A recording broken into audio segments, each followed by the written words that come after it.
বর্ষা নামলেই দেখবেন বিকালবেলাটা মুখরোচক খেতে ইচ্ছা হবেই।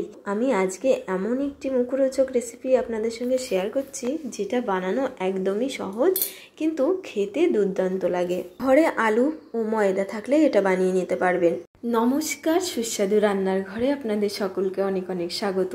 প্রথমে আমি ময়দার মধ্যে লবণ, তেল, চিনি, জল দিয়ে ভালো করে মেখে একটা ডো তৈরি করে নিলাম। এবারে অল্প তেল দিয়ে আমি ডোটাকে খুব ভালো করে মেখে নিয়ে একটা পলিথিনের মধ্যে রেখে দিচ্ছি। এইভাবে পলিথিনের মধ্যে রাখলে ডোটা কিন্তু খুব সফট হয়ে যাবে। এবারে ঢাকা দিয়ে রেখে দিলাম 15 মিনিট। এদিকে আমি কড়াইয়ের মধ্যে 1 চামচ সাদা তেল দিয়ে দিলাম, তার মধ্যে হাফ চামচ দিয়ে দিয়েছি গোটা জিরে, আর এখানে বড় সাইজের একটা পেঁয়াজ কুচি করে নিয়েছিলাম সেটা দিয়ে দিলাম।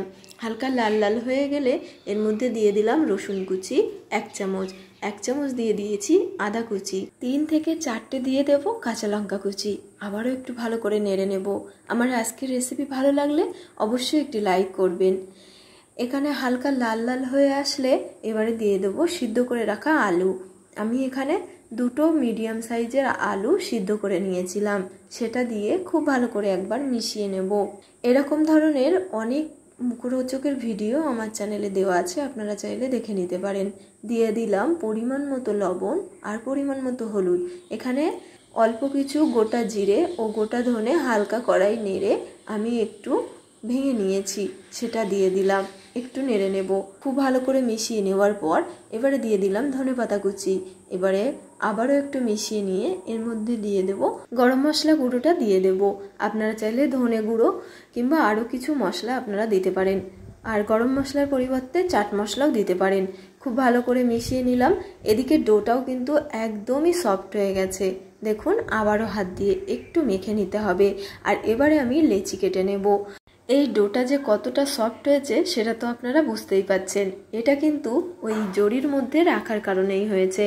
ডোগুলো আমি একদমই রুটি খেতে গেলে আমরা যেরকম লেচি কেটে নিই সেই রকম আকারেই কিন্তু করে নিয়েছি।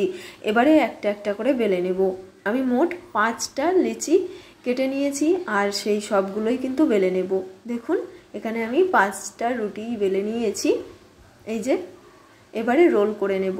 5টা রুটি একইভাবে দিয়ে দিতে হবে, তারপরে রোল করে নিতে হবে। এইভাবে টাইট করে রোল করে নেব। তারপরে একটা ছুরির সাহায্যে এগুলোকে কেটে নিতে হবে। এটা দেখলে অনেক বন্ধু মনে করবেন এটা আবার কি করছে, কিন্তু পুরো ভিডিওটা দেখবেন, তারপরে আপনারা বুঝতে পারবেন যে এটা যে কতটা ভালো লাগবে খেতে। একটা নিয়ে নিলাম লেচি, সেটাকে একটু বেলে নেব। ওই লুচির আকারে বেলে নিতে হবে।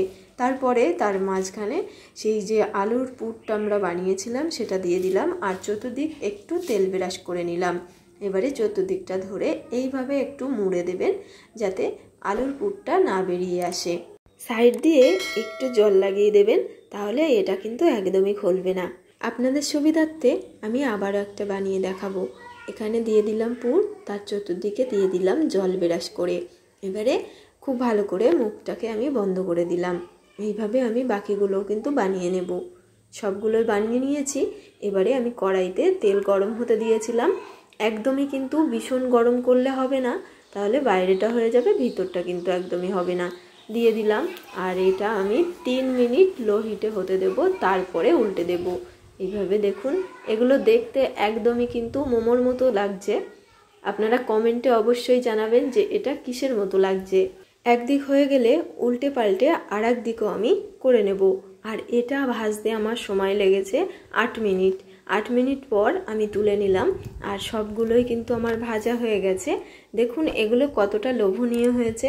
অবশ্যই বাড়িতে বানান।